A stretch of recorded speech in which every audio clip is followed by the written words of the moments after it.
Hi everybody, welcome back to my YouTube channel, and in this video I'm going to do a study painting of my lovely little dog Bella.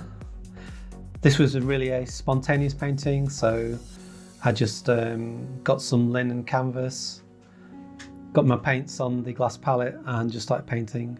So I'm using a limited palette which is titanium white, yellow ochre, light red, cadmium red light, burnt umber and ivory black. I did put raw umber on the palette as well, but didn't really use that.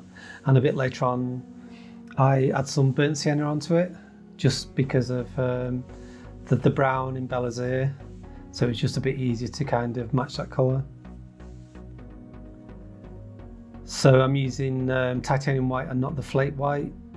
Flake white is very transparent, so you do need to use more of it with your paints, mixing the paints, but some artists prefer it because it doesn't overpower the other paints. But sometimes when you're mixing the flake white in over and over, I sometimes much prefer the titanium white.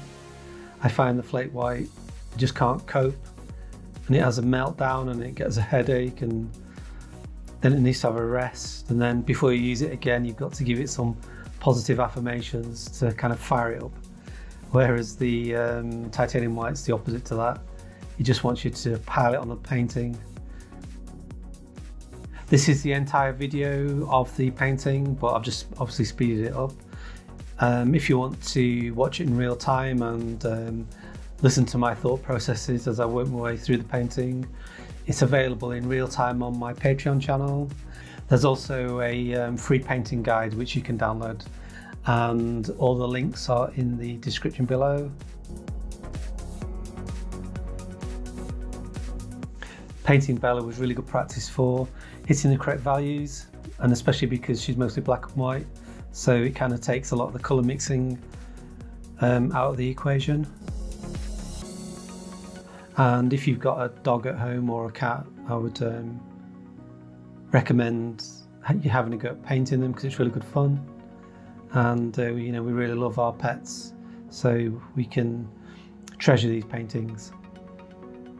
If you enjoyed the video, please like and subscribe if you want to see more of my tutorial videos, and I'll see you on the next one.